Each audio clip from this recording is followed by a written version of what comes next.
Chers élèves, bonjour et bienvenue. Aujourd'hui, on poursuivra l'histoire d'hier. Je vous rappelle qu'on a réussi à émettre des hypothèses qu'on va devoir valider aujourd'hui. Maintenant, on va lire l'histoire et on découvrira de quoi va-t-elle parler. Je vous invite à écouter attentivement pour pouvoir répondre aux questions. C'est parti. Autrefois, dans les villages, les enfants apprenaient le métier de leur père. Si on était fils de fermier, on devenait fermier. Si on était fils de coiffeur, on devenait coiffeur. Si on était fils de fromager, on fabriquait des fromages. Flosco, lui, est le fils du forgeron. Mais Flosco n'aime pas la forge. Jamais de mémoire de villageois on n'a vu un enfant aussi maladroit. Quand son père lui demande « Apporte-moi le marteau », boum, le marteau lui tombe sur les pieds. Quand il lui dit « Donne-moi la pince », aïe, Flosco se pince le doigt. Quand il lui demande de retirer un fer du feu, catastrophe. Flosco se brûle le bras ou la joue ou l'oreille. Et quand il faut ranger l'atelier, tous les outils se dispersent comme par magie et le petit désordre devient une grande pagaille comme si un éléphant était passé par là. Flosco y a gagné un surnom, Pagaillou. Le père de Flosco est désolé. Il n'a pas les pieds sur terre. Il mettrait même l'alphabet en désordre. Qu'allons-nous faire de lui demande-t-il, mais il sourit. Il a la tête dans les nuages et pleine de rêves, dit sa mère. Qu'allons-nous faire de lui? Mais elle sourit. Je veux devenir fou du roi, dit Flosco, car il a lu dans son livre d'histoire que les rois de France avaient auprès d'eux quelqu'un qui les faisait rire quand ils avaient trop de soucis. Fou du roi, ce n'est pas un métier, répond son père. Il n'y a plus de fou du roi, ajoute sa mère. Alors je ferai rire les enfants, pense Flosco. Mes chers enfants, maintenant on va lire partie par partie pour mieux comprendre le texte. Première partie. Autrefois, dans les villages, les enfants apprenaient le métier de leur père. Si on était fils de fermier, on devenait fermier. Si on était fils de coiffeur, on devenait coiffeur. Si on était fils de fromager, on fabriquait des fromages. Flosco, lui, est le fils du forgeron. Mais Flosco n'aime pas la forge. Jamais de mémoire de villageois on a vu un enfant aussi maladroit. Très bien. Alors mes chers enfants, quand se passe l'histoire? Quand se passe l'histoire? Alors le texte commence par autrefois. On sait que c'est le passé, mais on ne sait pas quand exactement. Où se passe l'histoire? Où se passe l'histoire? Alors l'histoire se passe dans un village. Les habitants d'un village sont les villageois. Très bien. Apprend-on qui sont les personnages de l'illustration?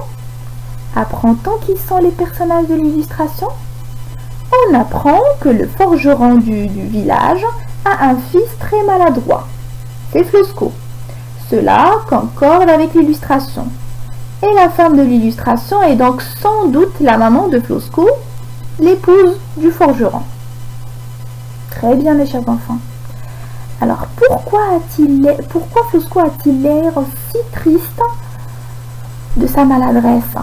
Alors pourquoi Flosco a-t-il l'air si triste de sa maladresse?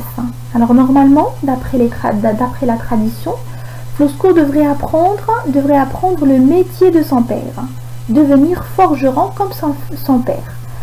Il est triste et se sent un peu honteux parce qu'il ne pourra pas faire comme son père.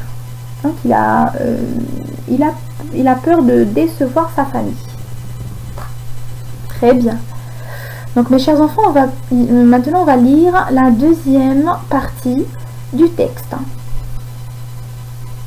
Quand son père lui demande « Apporte-moi le marteau », boum, le marteau lui tombe sur les pieds. Quand il lui dit « Donne-moi la pince », aïe, Flosco se pince le doigt. Quand il lui demande de retirer un fer du feu, catastrophe. Flosco se brûle le bras, ou la joue, ou l'oreille. Et quand il faut ranger l'atelier, tous les outils se dispersent comme par magie, et le petit désordre devient une grande pagaille, comme si un éléphant était passé par là. Flosco y a gagné un surnom, Pagaillou. Très bien. Alors, être maladroit, cela pose quel problème dans la vie de Flosco? Être maladroit, cela pose quel problème dans la vie de Flosco?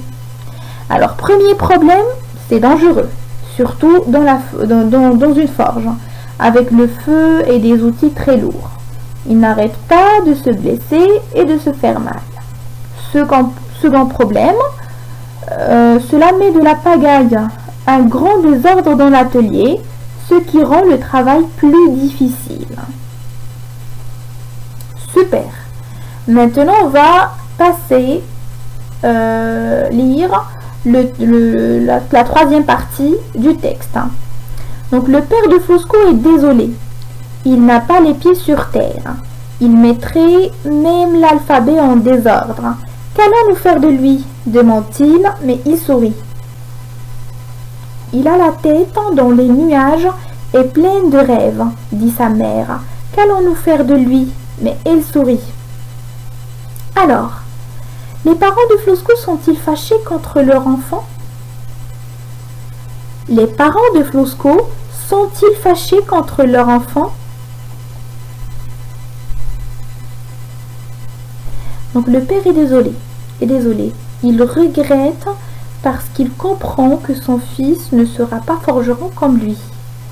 Mais les parents de Flosco ne sont pas fâchés. Ils sourient car ils savent que Flosco ne fait pas exprès d'être maladroit. Ils comprennent pourquoi il n'aime pas travailler à la forge. Ils se disent voilà, notre fils est maladroit car il pense à autre chose. Il rêve, il a la tête ailleurs. Très bien. Alors, quelle est l'inquiétude des parents de Flosco? Quelle est l'inquiétude des parents de Flosco? Alors, ils se demandent ce qu'il deviendra. Quel métier il fera? Très bien. Pourquoi les parents sourient-ils tout de même? Pourquoi les parents sourient-ils tout de même? Alors, ils ont confiance en lui.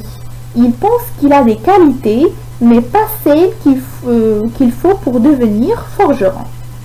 Mes chers enfants, maintenant on va lire la quatrième et dernière partie du texte. Je veux devenir fou du roi, dit Flosco, car il a lu dans son livre d'histoire que les rois de France avaient auprès d'eux quelqu'un qui les faisait rire quand ils avaient trop de soucis. Fou du roi, ce n'est pas un métier, répond son père. Il n'y a plus de fou du roi, ajoute sa mère. Alors je ferai rire les enfants, pense Flosco.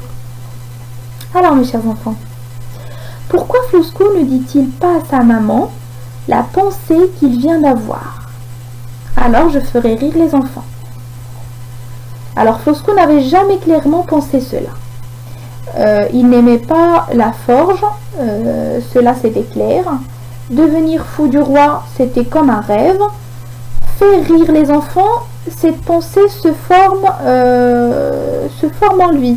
Il ne l'avait pas avant. Il la